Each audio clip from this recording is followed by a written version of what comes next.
오늘 하나님이 주신 말씀은 로마서 9장 19절에서 33절입니다. 신약 성경 252쪽 로마서 9장 19절에서 33절의 말씀을 봉독할 때 하나님의 음성을 듣는 시간 되시기 바랍니다. 혹 내가 내게 말하기를 그러면 하나님이 어찌하여 허물하시느냐 누가 그 뜻을 대적하느냐 하리니 이 사람아 내가 누구에게 감히 하나님께 반문하느냐 지음을 받은 물건이 지은 자에게 어찌 나를 이같이 만들었느냐 말하겠느냐. 토기장이가 진흙한 덩이로 하나는 귀 있을 그릇을 하나는 천 있을 그릇을 만들 권한이 없느냐. 만일 하나님이 그의 진노를 보이시고 그의 능력을 알게 하고자 하사 멸하기로 준비된 진노의 그릇을 오래 참으심으로 관용하시고 또한 영광 받기로 예비하신 바 긍휼의 그릇에 대하여 그 영광의 풍성함을 알게 하고자 하셨을지라도 무슨 말을 하리요. 이 그릇은 우리니 곧 유대인 중에서뿐 아니라 이방인 중에서도 부르신 자니라. 호세아의 글에도 이르기를 내가 내 백성 아닌 자를 내 백성이라 사랑하지 아니한 자를 사랑한 자라 부르리라. 너희는 내 백성이 아니란 그곳에서 그들이 살아계신 하나님의 아들이라 일컬음을 받으리라 함과 같으니라. 또 이사야가 이스라엘에 관하여 외치되 이스라엘 자손들의 수가 비록 바다의 모래 같을지라도 남은 자만 구원을 받으리니 주께서 땅 위에서 그 말씀을 이루고 속히 시행하리라 하셨느니라. 또한 이사야가 미리 말한 바 만일 만군의 주께서 우리에게 씨를 남겨두지 아니하셨더라면 우리가 소돔과 같이 되고 고모라와 같이 되었으리다 함과 같으니라. 그런즉 우리가 무슨 말을 하리요? 의를 따르지 아니한 이방인들이 의를 얻었으니 곧 믿음에서 나니요. 의의 법을 따라간 이스라엘은 율법에 이르지 못하였으니 어찌 그러하냐? 이는 그들이 믿음을 의지하지 않고 행위를 의지함이라. 부딪힐 돌에 부딪혔느니라. 기록된 바 보라 내가 걸림돌과 거치는 바위를 시온에 두노니 그를 믿는 자는 부끄러움을 당하지 아니하리라 함과 같으니라. 아멘. 2021년 표를 같이 한번 선포하겠습니다. 항상 쉬지 말고 범사에 아멘. 우리 가정에서도 우리 마음에 손을 얹고 다시 한번 내 자신에게 선포합니다. 항상 쉬지 말고 범사에 아멘. 우리 지난주 하가다 말씀 로마서 9장 21절 한번 읊조려 보겠습니다. 토기장이가 진흙한 덩이로 하나는 귀 있을 그릇을 하나는 천 있을 그릇을 만들 권한이 없느냐. 아멘. 이번 주 하가다 말씀은 24절입니다. 같이 한번 읊조려 보겠습니다.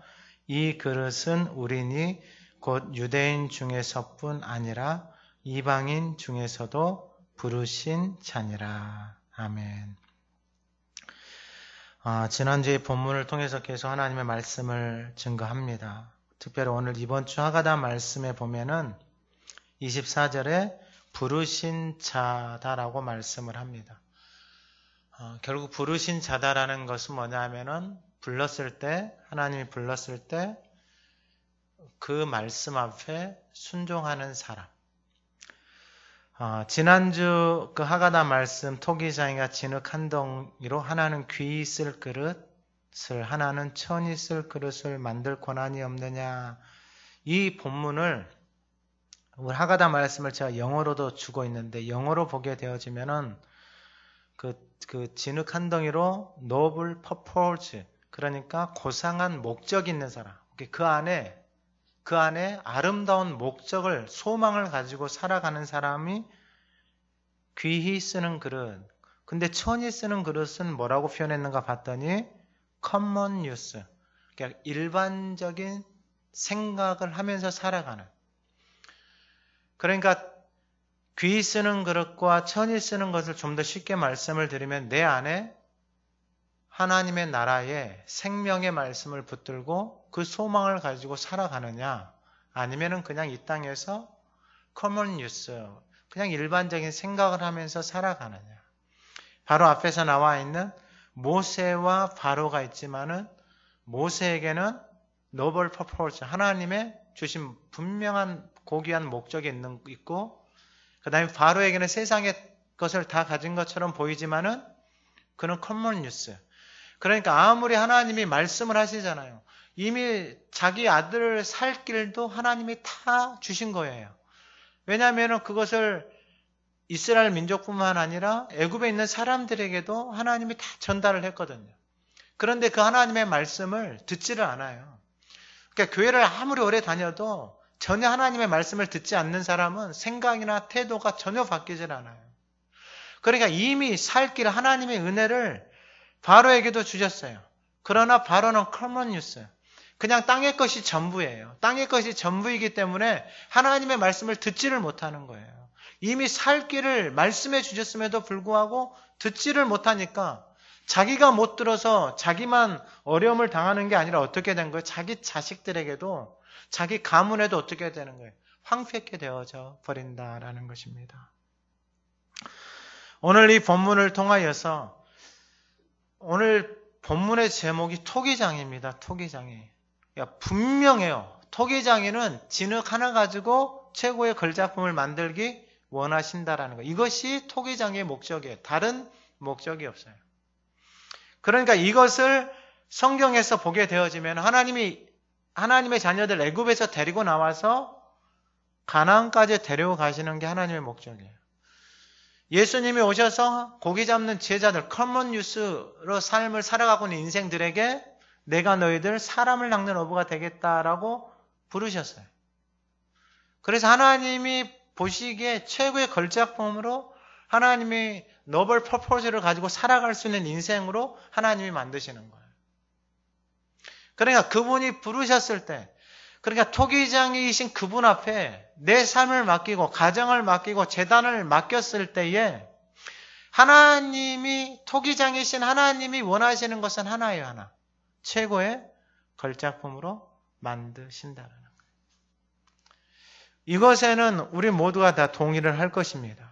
그리고 오늘 예배하는, 또 가정에서 예배하는 부모 되시는 모든 분들은 다 이 목적을 가지고 자녀들이 잘되고 행복한 삶을, 아름다운 삶을 살기를 원하는 것이 다 부모의 마음이다라는 거예요.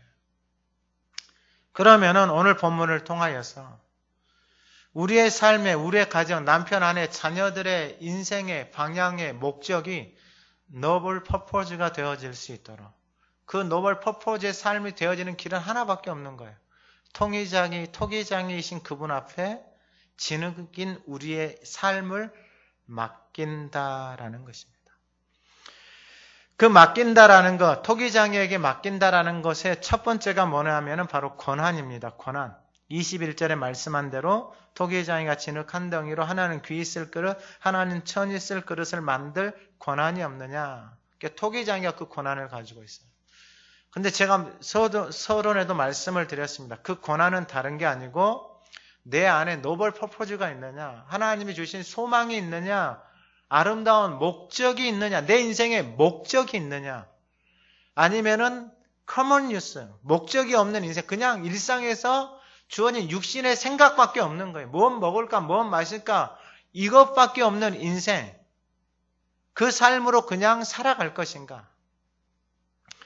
그러면은 노벌 퍼포즈의 삶을 살기 위한, 토기장이에게 우리의 인생이 하나님의 걸작품으로 되기 위한 첫 번째가 뭐냐면은 권한을 하나님 앞에 내어놓는 거예요. 권한을 내어놓는다라는 게 뭐냐면은, 제가 TV를 보다가 최수정 씨가 그 하이라 씨하고 어떤 프로그램에 이제 나오려고 하는 한참 광고를 봤어요. 광고를 봤는데 최수정 씨가 한마디 하는 게 제 귀에 들어오는 거예요. 그게 뭐냐면은, 부부는 참는 것이 아니라 이해하는 것이다. 여러분, 이게 쉬운 말이고 당연한 말인 것 같은데 그 말을 곱씹어 보면은 참 귀한 말입니다. 왜 귀한 말이냐? 그러니까 우리나라 정서는 다 참아요. 왜 참느냐? 참는 이유는 하나밖에 없는 거예요. 왜요? 자기 생각대로 되지 않기 때문에 참는 거예요. 근데 참으면 참을수록 어떻게 되냐면 골마서 터져요. 근데 참는 것이 아니라 뭐 하는 것이다? 이해하는, 언더스탠딩 하는 것이다 라고 할 때에는 여러분 이 이해라는 단어가 참 중요합니다. 이 이해라는 단어는 내 생각이 확장되어지지 않고서는, 내 사고가 확장되어지지 않고서는 이해할 수가 없어요. 그래서 사람들 만나보면 이해가 안 돼, 이해가 안 돼, 이해가 안 돼 이런 표현들을 쓰잖아요.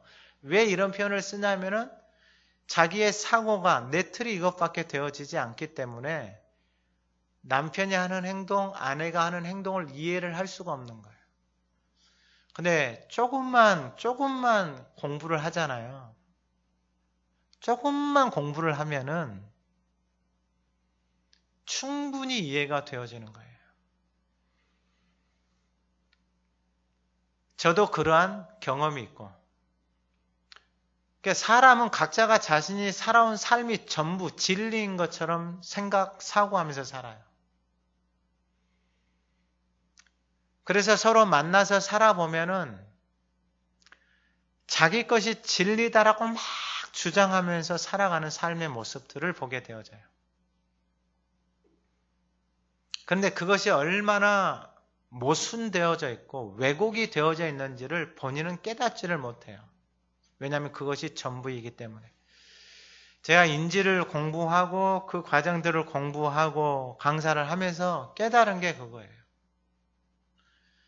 깨닫기 전과 깨닫기 후는 하늘과 땅 차이가 나는 것만큼 새로운 세계가 열리게 되어집니다. 신앙생활도 똑같습니다.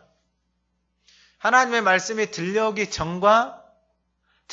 전까지 자기 생각으로, 자기 경험으로, 자기 습관으로 신앙생활을 해왔던 모습과 그 하나님의 말씀이 들려왔을 때에 그 들려오기 시작한, 그래서 그 말씀이 내 안에서 살아서 내 자신을 보게 할 때에는 여러분 그 삶이 하늘과 땅 차이가 되어지는 것만큼 간격이 어마어마하다라는 것입니다. 단편적인 그냥 쉬운 예를 들기 위해서 제가 몇 번 말씀을 드렸어요. 아직도 저에게는 이제 지금은 웃을 수 있는 이야기이지만은 그때는 참 심각했던 상황이 있습니다. 그게 뭐냐면은 제가 집에서 이제 소화가 안 돼가지고 이렇게 힘들어하고 있는데 아내가 옆에서 딸들하고 삼겹살을 구워 먹고 있으면서 저한테 먹으라고 할 때에는 이게 제가 가지고 있는 생각으로는 이건 이해를 할 수 없는 거예요. 왜냐하면은 제가 그렇게 소화가 안 되고 누워있잖아요. 그럼 제 어머님은 뭘 해주셨어요? 죽을 끓여줬거든요.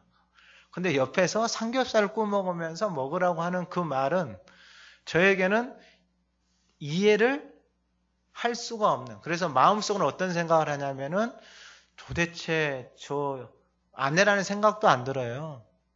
저 여자가. 그리고 좀 더 심한 생각도 들어요. 저 뭐뭐 하는 사람이 이런 생각도 들어요. 왜요? 내가 가지고 있는 생각과 내가 가지고 있는 경험으로는 저것을 이해할 수 있다 없다? 이해할 수 없는 거예요. 근데 아내의 입장에서는 충분히 그럴 수 있어요 없어요? 그럴 수 있어요. 제 안에서 이 사고가 깨어지고 난 날, 그리고 제가 그렇게 사고하면서 생각하면서 살아왔던 지난 날들이 얼마나 창피한지 몰라요. 때로는 아내와 자녀들 앞에서 부끄러운 생각까지 든 거예요. 왜냐하면 정신을 차리고 나니까, 생각이 바뀌고 나니까 내가 행동했던 그 말 하나, 행동 하나가 얼마나 아내를, 자녀들을 힘들게 했을까. 그러한 옛날의 사건들이 저에게도 동일하게 있었다라는 것입니다. 오늘 본문에 나와 있는 이 로마서의 말씀도 그러한 내용입니다. 사도 바울이 얼마나 자기 잘난 맛에 자기가 가지고 있는 가지고 하나님 섬긴다라고 그렇게 열심히 신앙생활을 해왔어요. 그것이 전부인 것처럼, 그것이 하나님을 위한 것인 것처럼 살아왔는데 그 속에는 어떻게 됐어요? 속은 공고해져 있고 속은 아주 새까맣게 타져 있는 것. 이것을 사람들에게 말할 수 있겠어요? 없겠어요? 사람들에게 말 못하게 합니다. 원수가. 드러내지 못하게 해요. 부끄러운 거요. 자기 안에 있는 그런 힘든 거, 연약함을 여러분 교회 안에서 드러내지 못하게 하는 게 원수 사탄의 고도의 전략이에요.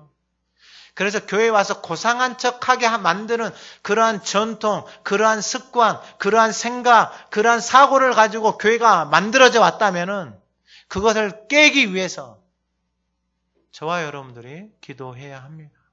그건 다 빈 껍데기예요. 그러한 삶은 결국 공고해져서 어디로 간다라고 자기 스스로를 고백하고 있는 거예요?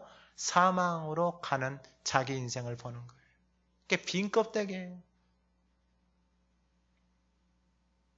그런데 하나님이 찾아오셔서 사울을 부르기 시작해요. 그리고 그 하나님이 찾아오셔서 사울아 사울아 부르기 시작했을 때 그 말씀이 들려오기 시작하는 거예요. 그 말씀이 들려오기 시작하니까 어떻게 되는 거예요? 자기 자신이 보이기 시작하는 거예요. 그러니까 파노라마처럼 자기 인생이 살아왔던 삶의 인생이 보이기 시작하는 거예요. 여러분 이게 은혜다라는 것입니다. 그리고 그 은혜를 경험하고 나서 그가 한 게 뭐냐면은 하나님 앞에 자기의 권한을, 인생의 주인 되어져 있는 권한을 내어놓는 것이다라는 것입니다. 오늘 예배하는 저와 여러분들이 그 하나님 앞에 권한을 내어놓을 수 있는 은혜가 있기를 주님의 이름으로 축원합니다. 나뿐 아니라 자녀들, 아내, 남편, 여러분 가정, 교회를, 직장을 향한 권한을 하나님 앞에 내려놓는 것이다라는 것입니다. 오늘 본문에 보면은 그 권한을 내려놨는데 권한을 내려놓으면은 우리의 삶이 어떻게 되어질까? 하나예요, 하나. 토기장이가 그 진흙 한 덩이 가지고 어떤 작품을 만든다고요? 최고의 걸작품을 만든다는 거예요. 권한을 내어놓으면은 하나님이 원하시는 것은 하나예요. 최고의 걸작품을 만드신다라는 거예요. 그러면 우리가 생각하고 있는, 여러분들이 만약에 권한을 가지고 여러분들의 자녀를 향해서, 가문을 향해서 여러분들이 가지고 있는 권한을 가지고 여러분 어떤 작품이 나올 것 같습니까? 여러분들이 권한을 가지고 아내에 대한 권한, 남편에 대한 권한, 자녀들에 대한 권한을 가지고 그 자녀들을 만들어 갈 때에 어떤 작품이 나올 것 같아요? 내가 가지고 있는 생각, 내가 가지고 있는 경험과 조금 보고 배운 것 가지고 그것을 가지고 내가 저렇게 만들 거야, 내가 저렇게 할 거야, 내가 저렇게 할 거야, 저런 사람 만나게 하고 저런 사람 해서 저렇게 결혼시키고 저렇게 해서 그 권한을 가지고 그렇게 되냐라는 거예요. 안 됩니다.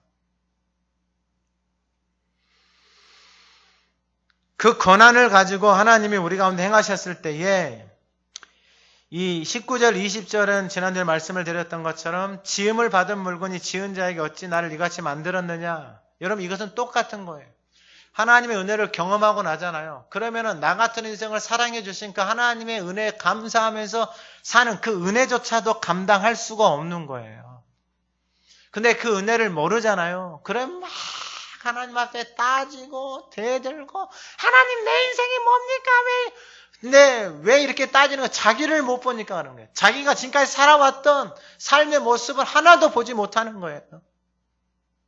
그러니까 여전히 권한을 자기가 가지고 있는 거예요. 하나님도 자기 권한 위에다, 자기 권한 안에다 손아귀에다 놓고 막 흔들려고 하는 거예요. 자기가 주인이에요. 그런데 지은 자가 지음을 받은 자가 지은 자에게 말할 수 있냐, 할 수 없다라는 게 깨닫고 나니까. 왜냐하면 사도 바울이 언제 주님을 만났어요? 다메섹 도상에서 주님 만났잖아요. 그때 자신의 상태가 어떤, 하나님과 대적되어져 있고 하나님과 원수되어져 있고 하나님 보시기에 불편한 일을 하고 있는 그 상태 속에서 찾아오신 거예요. 그러니까 주님이 찾아오실 이유가 하나도 없는 상태단 말이에요. 자기 본문을 준비하면서 저희 교회 그 이민교 선교사님 오셨잖아요. 몇 번 오셨잖아요. 지금 북한 이게 농아인 사역들 열심히. 그분은 원래 어디 출신이에요? 집안이 원불교 출신이에요. 원불교. 불교 집안, 진골 집안 출신이에요. 진골 집안 출신.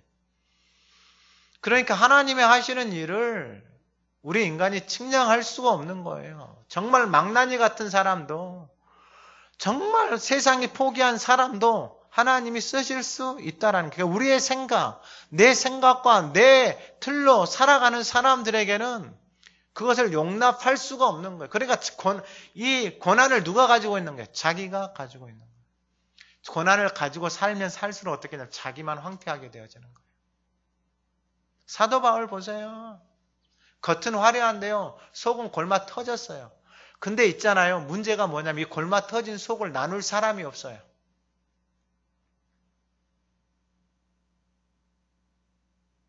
이걸 나눌 사람이 없어요. 이게 심각한 거예요.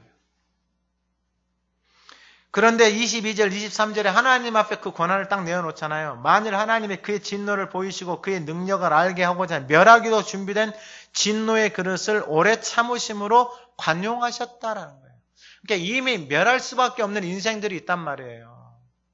그런데 하나님이 관용하시고 참는 거예요. 하나님이 고난을 가지고. 왜요? 사랑하니까.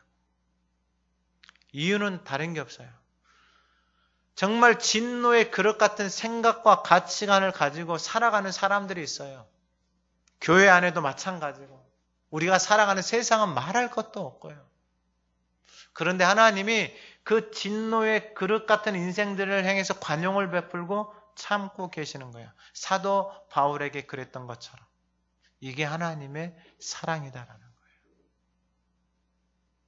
그러면서 23절에 또한 영광받기로 예비하신 바 긍휼의 그릇인데 그 영광의 풍성함을 알게 하고자 하셨을지라도 무슨 말을 하리요.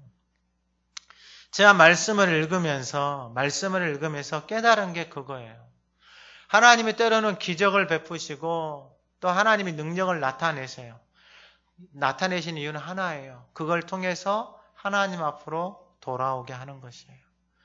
그런데 보면은 그 하나님의 능력을 보고 또한 반대로 되는 생각을 하고 있는 사람들이 있다. 시기와 질투가 그 마음을 꽉 채워진 인생들이 있더라고요. 그러니까 똑같은 것을 보고 있는데 그 하나님의 능력 앞에 자기 자신을 드리는 사람이 있고 하나님 나를 긍휼히 여겨주십시오. 그런데 그 똑같은 것을 보고 시기와 질투가 마음에 가득해서 그것을 예수를 죽이려고 하는 인생이 있다라는 거예요. 그러한 인생도 하나님이 뭐 하시는 거예요? 참고 기다리시는 거예요. 그게 하나님의 사랑. 그러니까 그 고난을 하나님 앞에 맡겼기 때문에 그 고난을 하나님 앞에 드렸기 때문에 그러한 사람을 만나더라도 그러한 인생을 만나더라도 그 인생을 위해서 뭐 하는 거예요? 사랑하고 기도하는 거예요. 이게 고난을 하나님 앞에 맡긴 사람만이 가능한 거예요. 할렐루야. 오늘 예배하는 저와 여러분들 가정, 그 고난을 하나님 앞에 내어놓고 하나님의 고난이 저와 여러분들의 삶 속에 가정 가운데 나타나는 은혜가 있기를 주님의 이름으로 축원합니다. 고난 하나님 앞에 드리잖아요. 그럼 하나님이 토기장이신 하나님이 그 진흙 한 덩이를 어떻게 만드신다고요? 최고의 걸작품으로 만드신다라는 것입니다. 그러면 오늘 본문을 통해서 두 번째가 뭐냐면은 그 고난을 하나님 앞에 내어놨습니다. 그리고 두 번째가 뭐냐면은 그릇입니다. 그릇. 오늘 본문 24절 이번 차가단 말, 이 그릇은 우리니 곧 유대인 중에서뿐 아니라 이방인 중에서도 부르신 자니라. 그 그릇이 누구냐면 하나님이 토기장이가 쓰는 그릇이 누구냐면 첫 번째가 누구냐면 부르신 자라는 거예요. 부르신 자. 그러니까 하나님이 불렀을 때 네 하고 그 말씀이 들려오는 사람. 그래서 그 예를 25절에 호세아의 글에도 이르기를 내가 내 백성 아닌 자를 내 백성이라 사랑하지 아니한 자를 사랑한 자라 불렀다라는 거예요. 여러분 이게 은혜입니다. 은혜. 전혀 백성 같지 않은 삶, 하나님이 사랑할 수 없는 그러한 상태 속에 있는 사람들을 향해서 내 백성, 그리고 사랑한 자라 뭐 하신 거예요? 하나님이 부르신 거예요. 부르신 거. 그렇게 불렀을 때 네 주님 제가 여기 있습니다. 그 목소리가 들려올 때 그냥 하나님 앞에 바짝 엎드리는 거예요. 엎드리는 거예요. 예수님이 제자들 불러서 똑같은 거예요. 그물을 던지라고 하니까 딱 던졌잖아요. 고기가 잡히잖아요. 그러니까 그들이 바로 주님 앞에 딱 엎드리는 거예요. 고기 많이 잡았는데 왜 엎드려요? 그분이 누구인지 깨달은 거예요. 안 거예요. 그러니까 내 자신이 이 호세아 선지자를 통해서 말했던 것처럼 백성이 아닌 자를, 이렇게 백성 같은 삶을 살지 않는데 백성이라 불러주는 거예요. 여러분 이게 어마어마한 은총입니다. 은총. 그러니까 내가 요즘 TV 보면은 경연 프로그램 이런 거 많이 하잖아요. 여러분 경연 프로그램 지금 이제 도쿄올림픽 이제 시작되고 그랬잖아요. 여러분 그걸 한번 생각을 해보세요. 달리기 100m 달리기 선수는 100m 요즘 몇 초 걸리죠? 남자들이 한 10초 전후잖아요. 여러분 10초 뛰려고 몇 년을 준비해 온 거예요? 4년을 준비해 온 거예요. 4년을. 몇 초 뛰려고요? 10초 뛰려고요. 10초. 여러분 믿음의 여정도 똑같습니다. 신앙의 여정도 똑같아요. 믿음의 고백 그거 하나 하려고 믿음의 과정 훈련을 준비하는 거예요. 그게 준비가 전혀 안 돼 있는 사람은요. 그 고백을 할 수가 없는 거예요. 오늘 본문 26절에 너희는 내 백성이 아니라 한 그곳에서 그들이 살아계신 하나님의 아들이라 일컬음을 받는다라고 하나님이 말씀하는 거예요. 이게 똑같은 거예요. 백성이라 하나님의 자녀라 사랑받을 수 없는 상태 속에 있는데 하나님이 너희는 내 백성이라 내 백성이 아니란 그곳에서 살아계신 하나님의 아들이라 일컬음을 받는다라는 거예요. 이게 하나님이 그들에게 찾아가셔서 하나님이 그들을 불러주신 거예요. 그러면은 이 호세아 선지자가 누구냐? 이 호세아 선지자 주전 8세기에 활동했던 선지자인데 이게 호세아서 1장 23절에 뭐라고 하면 내가 나를 위하여 그를 이 땅에 심고 긍휼히 여김을 받지 못했던 자를 긍휼히 여기며 내 백성 아니었던 자에게 향하여 이르기를 너를 내 백성이라 하리니 그들은 이르기를 주는 내 하나님이시라 하리라 하시니라. 그러면은 이 호세아 선지자는 북이스라엘에서 활동했던 선지자인데 주전 8세기면은 북이스라엘이 주전 722년에 아수르에서 무너진단 말이에요. 그러니까 호세아 선지자는 북이스라엘의 그 마지막 때에 외쳤던 선지자다 이 말이에요. 그러면 북이스라엘이 그때에 하나님이 호세아 선지자를 통해서 불러주셨는데 호세아 선지자를 통해서 하나님이 말씀하시는데 이때 하나님이 이 호세아 선지자를 부르시고 그들에게 말씀을 하시는데 어떻게 하나님이 호세아 선지자를 부르시냐면은 호세아서 1장 2절에 여호와께서 처음 호세아에게 말씀하실 때 여호와께서 호세아에게 이르신 너는 가서 음란한 여자를 맞이하여 음란한 자식들을 낳아라. 이 나라가 여호와를 떠나 크게 음란함이니라 하시니 호세아 선지자에게 가서 누구를 만나라고 이야기해요? 음란한 여자를 만나라 이 말이에요. 그리고 누구를 낳아라? 음란한 자식을 낳아라. 그러면서 말씀하시는 게 뭐냐? 이 나라가 여호와를 떠났다. 크게 음란하였다라고 하나님 말씀하시는 거예요. 여러분 이 본문을 이 호세아 선지자 개인적으로 보게 되어지면은 오늘날로 말하면은 개인적으로 만약에 저한테 가서 음란한 여자를 만나서 음란한 자식을 낳아라. 여러분 이게 가당키나 하겠어요? 집안에 난리가 나겠죠. 근데 하나님이 호세아 선지자에게 그렇게 말씀하셨는데 호세아 선지자가 가서 음란한 여인 고멜을 데려다가 자식들을 낳아요. 그러니까 선지자를 통해서 하나님의 마음을 그대로 나타나시는 거예요. 지금 그러면은 고멜 음란한 여인이 누구예요? 이스라엘이다 이 말이에요. 하나님의 자녀, 하나님의 사람들, 하나님의 자녀들이다 이 말이에요. 그 하나님의 자녀들이 음란한 상태 속에서 살아가고 있다 이 말이에요. 그러니까 선지자인 너가 가가지고 그 음란한 여인을 무엇으로 맞이하라는 거? 아내로 맞이하라 이 말이에요. 이게 하나님의 사랑이다 이 말이에요. 세상에서 지 맘대로 살아가고 있어요. 그 육신의 그냥 커먼 뉴스, 육신의 생각에 쫓아서 무엇 마실까, 무엇 먹을까, 이 세상에 보이는 것만 쫓아서 살아가는 인생을 하나님이 그 인생에게 누구를 보낸 거예요? 하나님의 사람을 보낸 거예요. 그러니까 진노의 그런 그냥 인생이 그렇게 살다가 끝나도 아무런 문제가 없는 인생. 그냥 원수 마귀가 가지고 놀아도 아무런 문제가 없는 인생. 오직 세상의 가치관과 생각에 눈이 팔려서 살아가는 그 인생, 그냥 놔둬버려도 알아서 끝나는 인생에게 하나님의 사람을 보내는 거예요. 왜요? 사랑하니까. 그래고 호세아 선지자를 통해서 보내서 그 인생들을 하나님 뭐 하시는 거예요? 살려내고 싶은 거예요. 돌아오게 하고 싶은 거예요. 하나님 앞에 돌아오게 하고 싶은 거예요. 그게 하나님의 사랑을 누구를 통해서 하나님 말씀하시는 거예요? 호세아 선지자를 통해서 말씀하시는 거예요. 이게 하나님의 사랑입니다. 그러니까 부르신 자가 누구예요? 부르신 자가 그 호세아 음란한 여인들에게 보냈잖아요. 하나님의 사람을.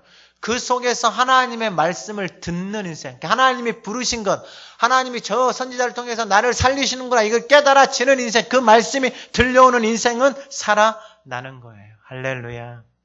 이게 하나님의 사랑입니다.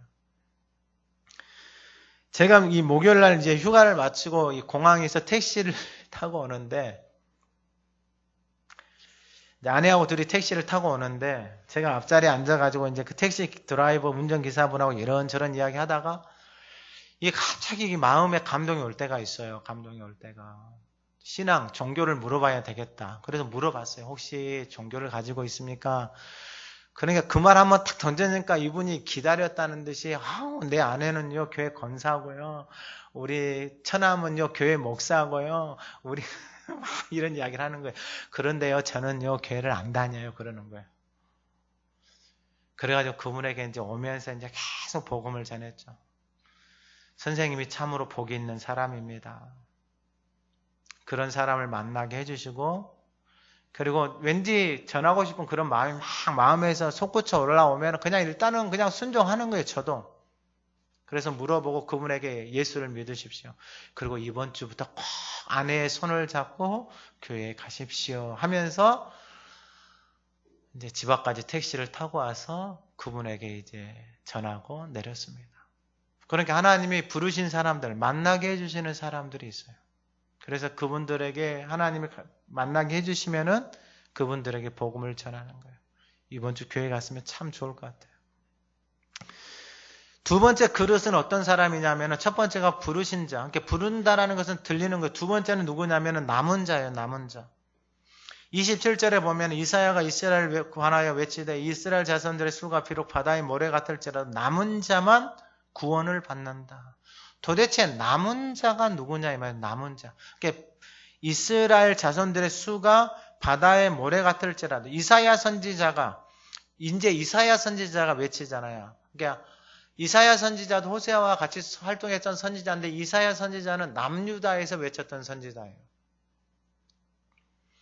그런데 뭐라고 말씀하냐면 이스라엘 자손들의 수가 비록 바다의 모래 같을지라도 그러니까 어마어마하게 많다라는 거예요.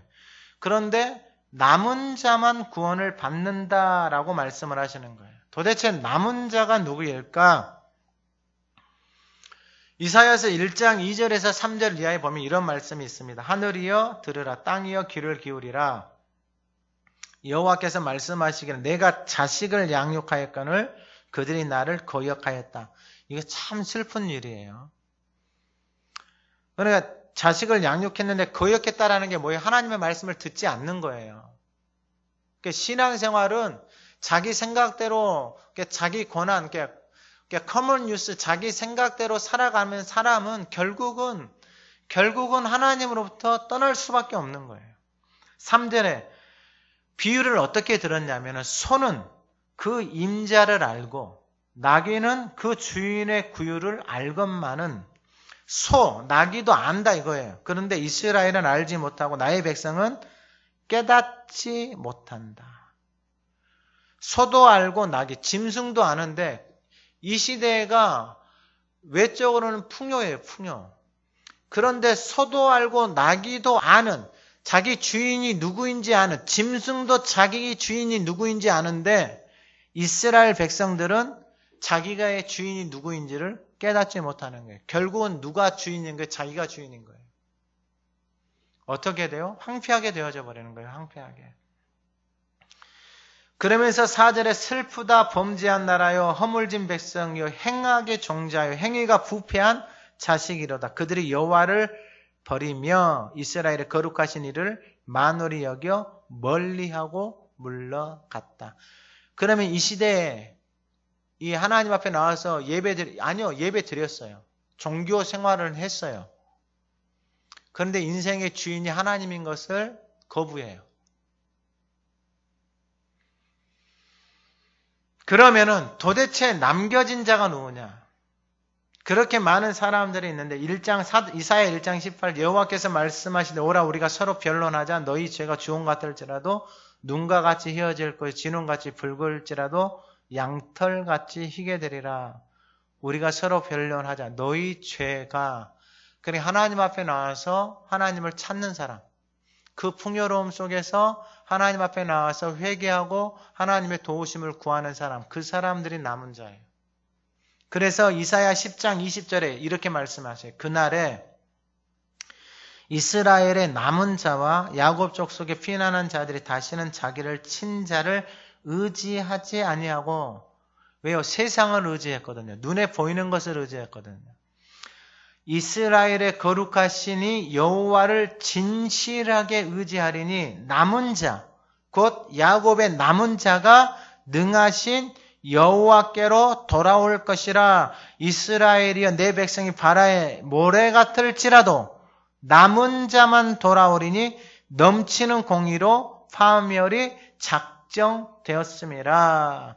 결국 남은 자는 누구냐면은 여호와를 진실하게 의지하고 여호와 앞에 돌아온 자가 남은 자다 이 말이에요.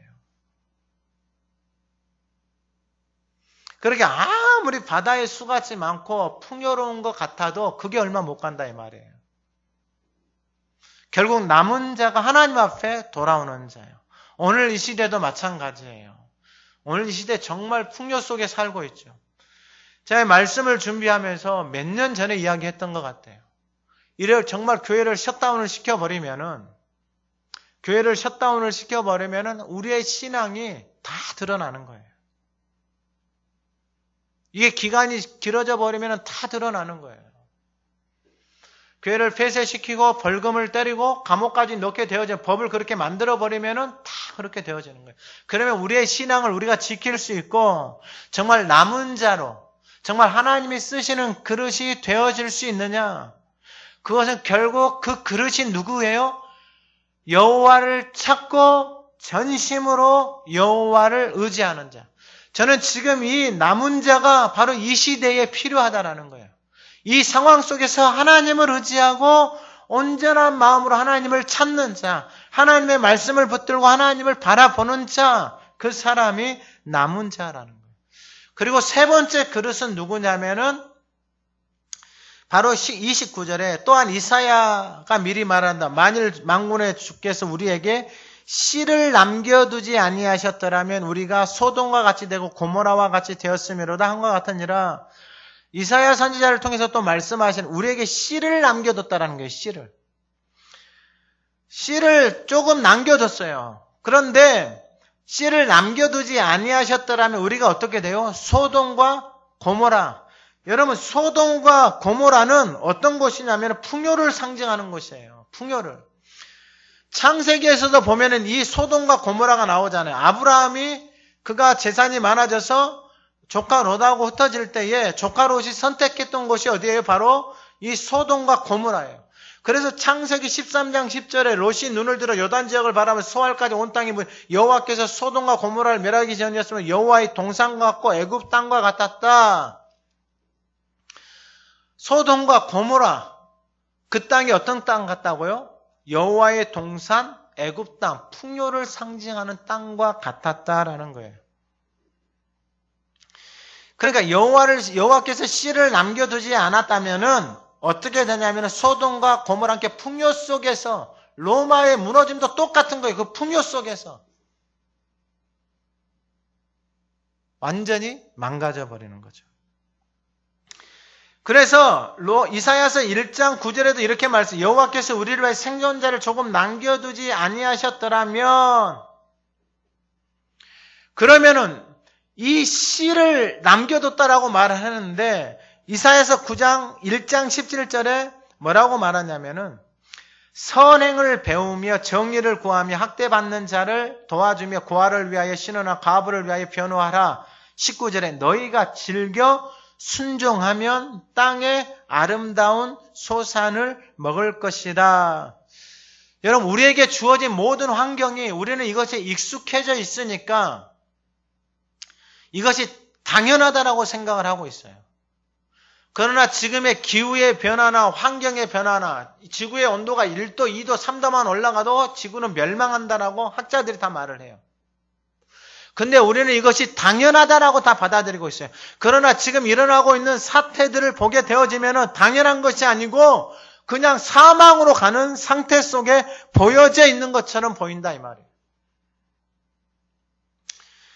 그러면은 이 그릇, 이 씨를 남겨뒀는데 그 씨가 누굴까? 바로 앞에서 말한 로마서 9장 8절에 곧 육신의 자녀가 하나님의 자녀가 아니 오직 약속의 자녀가 씨로 여기심을 받느니라. 약속의 자녀가 뭘로 여김을 받는다라는 거예요? 씨로 여기심을 받는다라는 거예요.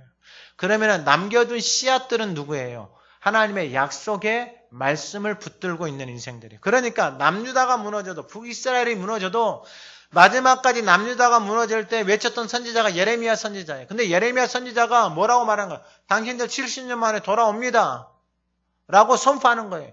요셉이 그의 인생의 마지막에 눈을 감을 때 하나님이 당신들을 이 땅에서 데리고 나갑니다.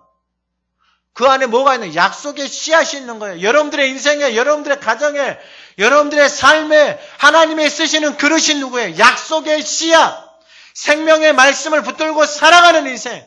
제가 이 말씀을 통해서 아브라함을 계속해서 말씀해 줬어요. 그에게 약속의 말씀, 씨앗이 떨어졌기 때문에 그 씨앗을 따라가니까 그 씨앗, 약속, 하나님과 약속을 맺었기 때문에 하나님이 그 인생을 뭐 하시는 거예요? 하나님이 그 인생을 세워 가시는 거예요. 이제 마지막으로 토기장이가 우리에게 말씀하시는 게, 주시는 게 뭐냐면은 하나님이 토기장이가 그릇을 쓴다 그랬어요. 하나님이 부르신 자, 그 다음에 그 하나님 앞에서 하나님이 남겨놓은 자, 그리고 하나님의 씨, 약속의 말씀을 가지고 있는 자, 그리고 마지막 하나님이 쓰시는 사람이 누구냐면은 토기장이가 바로 의를 얻은 인생, 의가 무엇인지를 정확하게 알아야 되는 거예요. 왜냐하면은 30절에 그런즉 우리가 무슨 말을 하리요? 의를 따르지 아니한 이방인들이 의를 얻었으니 곧 믿음에서 난 의다. 의를 따르지 아니한 이방인들. 그러니까 이방인들에게는 그 하나님의 약속의 말씀이 없었다는 말이에요. 9장 4절 이하에 말한 양자됨, 영광, 언약, 율법, 예배, 약속들, 이러한 것들이 이방인들에게 없었어요. 그런데 이방인들이 의를 얻었어요. 근데 그 의가 뭐냐 하면은 바로 첫 번째가 믿음에서 난 의다라는 거예요. 믿음에서 난 의. 이 믿음에서 난 의가 왜 중요하냐면은 31절에 의의 법을 따라간 이스라엘은 율법에 이르지 못하였다라는 거예요. 그러니까 이스라엘에게 하나님의 의의 법을 줬는데 그것을 따라간 이스라엘은 율법에 이르지 못하였는데 하나님 앞에서 의를 따르지 아니한 이방인들이 의를 얻었다 이 말이에요. 그런데 그 의를 받더니 무엇이냐면 바로 믿음에서 난 의다. 그럼 도대체 의가 무엇인지를 정확하게 알아야 되는 거예요. 로마서 10장 4절에 이제 다음 주에 드릴 말씀인데 그리스도는 모든 믿는 자에게 의를 이루기 위하여 율법의 뭐가 되셨다라는 거예요? 마침이 되셨다라는 거예요. 그러니까 율법의 마침이 누구예요? 예수 그리스도예요. 그러면은 의가 누구예요? 예수 그리스도예요. 그러면 의를 따라간 사람, 의의 법을 따라간 사람 누구를 만나는 거예요? 예수 그리스도를 만나는 거예요. 근데 이방인들은 그 의의 법이 없었는데 누구를 만난 거예요? 예수 그리스도를 만난 거예요. 근데 그 예수 그리스도를 만나서 예수 그리스도가 하신 말씀을 믿음으로, 그래서 믿음에서 난 의다라는 거예요. 그럼 믿음은 뭐예요? 그분의 말씀을 믿은 거예요. 그래서 요한복음에서도 하신 말씀이 중요한 말씀이에요. 요한복음 6장에서 뭐라고 말씀하셨냐면은 요한복음 5장 24절에 내가 진실로 진실로 너희 내 말을 듣고 나 보내신 이를 믿는 자는 영생을 얻었고 심판에 이르지 아니하나니 사망에서 생명으로 옮겼다라는 거예요. 이것이 바로 믿음에서 난 의다라는 게, 예수님이 하신 말씀을 믿고 그분이 이룬 것을 믿음으로, 내 마음의 믿음으로 어떻게 된 거예요? 의롭다라고 인정을 받는 거예요. 그러니까 이방인들이 무엇을 얻었어요? 의를 얻은 거예요. 의를 뭐요? 당신이 의롭다 이 말이에요. 예수 그리스도가 입혀주신 옷을 입으니까 내가 의롭다 이 말이에요. 여러분, 의롭다라는 것의 반대, 로마서에서 의롭다라는 것의 반대가 뭐냐면 끊임없는 정죄입니다. 정죄. 내 삶에 대한, 가정에 대한, 인생에 대한 끊임없는 정죄예요. 정죄. 그것이 떠나지를 않아요. 그게 해결이 안 돼요. 돈으로도 해결이 안 돼요. 권력으로도 해결이 안 돼요. 지식으로, 경험으로도 해결이 되어지지 않아요. 그러니까 삶이 너무나도 힘든 거예요. 왜요? 자기가 의거든요. 자기가 가지고 있는 것이 의예요. 그러니까 자기 의대로 안 되니까 어떤 거예요? 너무 힘든 거예요, 인생이. 그 힘든 인생이 바로 31절에 나와 있는 의의 법을 따라간 이스라엘이 율법에 이르지 못했다라는 거예요. 왜요? 끊임없이 정죄하는 거예요. 그러니까 이게 왜 힘드냐면요. 사도 바울이 이 삶을 살았거든요. 그러니까 겉모습은 화려한데 그 속이 어떻게 되어졌는지 공고하고 속이 사망으로 가고 있는 거예요. 그러니까 의의 법을 따라간 것처럼 외적으로는 엄청나게 보여지는 사람들 앞에서는 잘해요. 그런데 그 마음이 어떻게 되어 있어요? 공고해져 있어요. 그러니까 그 상태로 가니까 의의 율법의 완성이신 누구를 못 만나는 거예요? 예수를 못 만나는 거예요. 그 말씀이 32절. 어찌 그러하냐? 이는 그들이 믿음을 의지하지 않고 행위를 의지함이라 부딪힐 돌에 부딪혔느니라. 그것이 그들이 무엇을 의지하지 않는다고요? 믿음을 의지하지 않아요. 그럼 믿음을 의지한다라는 게 뭐? 그 약속의 말씀을 믿는다라는 거예요. 그러면 그 약속의 말씀을 믿었잖아요. 그 말씀을 믿었는데 행위를 의지하니까 사도 바울이 자신의 행위를 의지해요. 그러니까 얼마나 열심히 살았겠어요. 근데 속은 어떻게 됐다고요? 속은 공고해져 가고 속은 썩어가고 있는 거예요. 이게 행위를 의지한 사람이에요. 근데 믿음을 의지한 사람은 어떻게 되는 거예요? 말씀을 따라갔는데 보니까 연약함이 드러나잖아요. 부족함이 드러나잖아요. 그러니까 이 속에 두려움, 염려, 근심이 오잖아요. 그걸 가지고 누구 앞에 가는 거예요? 예수 그리스도 앞에 가는 거예요. 그러니까 이방인들이 믿음에서 난 의, 예수 그리스도의 그 십자가의 사건을 믿고 부활의 소망을 갖고 있으니까 연약함이 돼. 말씀을 따라가는데 이거 자기 뜻대로 안 되거든요. 약속을 주셨는데, 아브라함에게 자녀가 낳을 거란 약속을 줬는데 가도 안 되는 거예요. 그러니까 연약함이 드러나고 실수가 드러나고 부족함이 드러나는 거예요.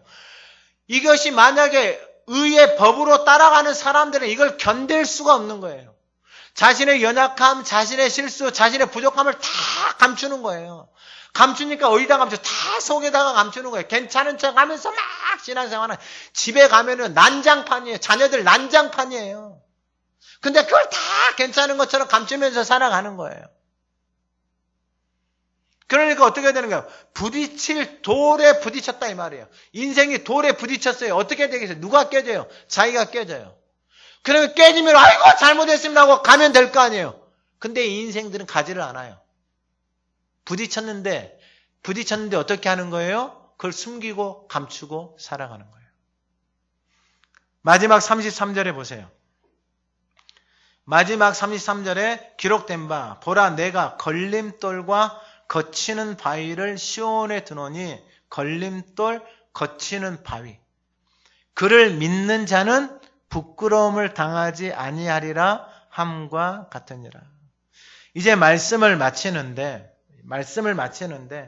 여러분, 이 말씀이 결국은 무엇이냐면은 믿음에서 난 의다라는 게 뭐냐면은 그 인생에 이 돌이 내 인생의 모퉁이돌, 믿음으로 살아가는 사람들은 그 예수 그리스도가 내 인생의 모퉁이돌, 디딤돌, 내 인생의 기둥이 되어진단 말이에요. 그러나 자기 이유로, 자기 열심으로 살아가는 사람은 이 예수 그리스도의 말씀이 자기 인생에 자꾸 부딪히는 거예요. 걸림돌이 되어지는 거예요. 부딪히는 바위가 되어지는 거예요. 그러니까 이 말씀을 따라서 가면은, 권한을 내려놓고 이 말씀을 따라서 가면은 토기장이가 최고의 걸작품으로 빚으시고 만드시는데, 그냥 원수가 우리를 속이는 거예요. 야, 겉모습만 번지를 하고 교회 가가지고 잠깐 보일 때만 가가지고 괜찮은 척하고 아무 일 없는 것처럼 하면서 살아가면 되지. 속이는 거예요. 속이는 거. 그 인생이 사도 바울이 사망으로 끌려가는 인생이었거든요. 그런데 믿음의 의 예수 그리스도를 믿고 그분 앞에 나가서 그 약속의 말씀을 따라서 그 권한을 하나님 앞에 맡기고 따라갈 때 연약함이 드러나고 우리 옛사람 애굽의 모습들이 당연히 드러나죠. 안 드러날 수가 없어요. 모세도 드러나고 아브라함도 드러나고 다 드러나잖아요. 그런데 놀라운 게 뭐냐면은, 여러분, 아브라함 집안이 우상 집안이었잖아요. 근데 언약 약속의 말씀을 붙들고 그 씨가 그 하나님의 약속의 말씀을 듣고 따라가니까 하나님이 결국은 무슨 가문으로 만들어 가시는 거예요? 믿음의 가문으로 세우시잖아요. 이게 하나님께서 진흙 한 덩이 가지고 말씀해 주셨잖아요. 씨가 뿌려졌잖아요. 하나님이 최고의 걸작품으로 만들잖아요.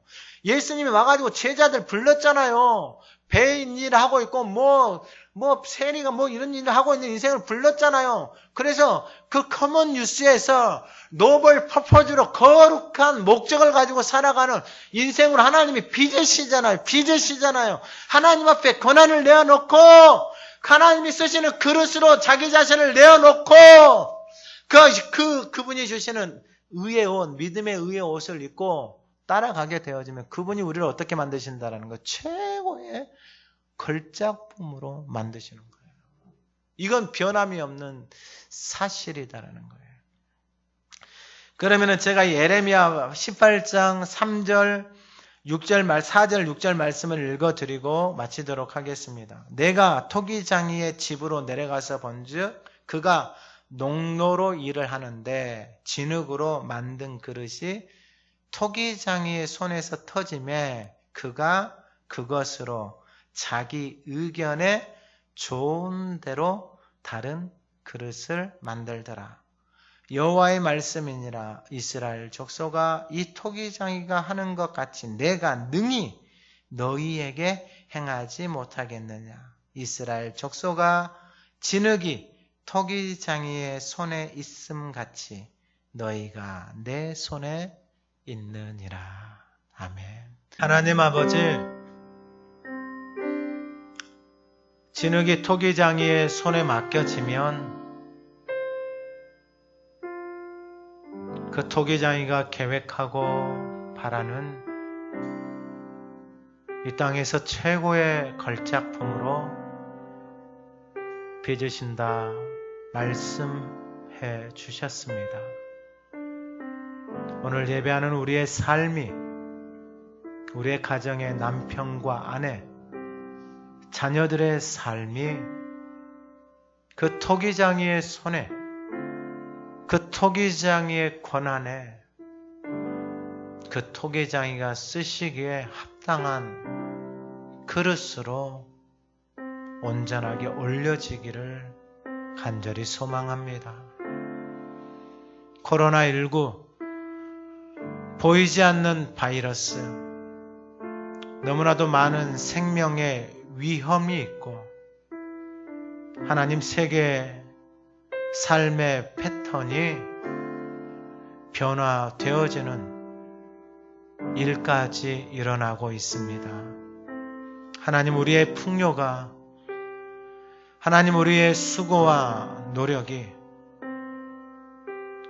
하나님 아버지, 우리의 삶을 힘들게 하고 있지 않는지 하나님, 이 땅에 사람들에게 지혜와 명철을 부어 주셔서 볼 수 있는 것을 보게 하여 주시고 들을 수 있는 것을 듣게 하여 주시고 담을 수 있는 것을 담을 수 있는 인생이 되어질 수 있도록 은혜를 베풀어 주시옵소서.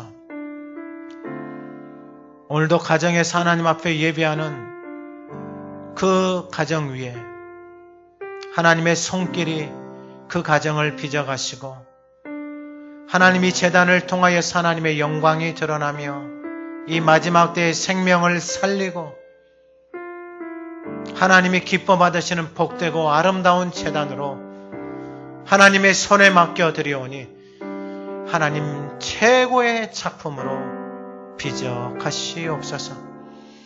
이 시간이 언제 끝날지 모르지만 하나님 아버지, 우리가 온전히 하나님이 쓰시기 합당한 그릇으로 준비되어질 수 있도록 은혜를 베풀어 주시고 우리의 입술에서 하나님의 말씀이 떠나지 않게 하여 주시고 읍절에는 그 말씀이 마음에 새겨지게 하여 주시고 노블 퍼포즈가 되어져서 이 땅에서 하나님의 영광이 되어지는 복되고 거룩한 인생 가정 재단으로 아름답게 세워 가시옵소서.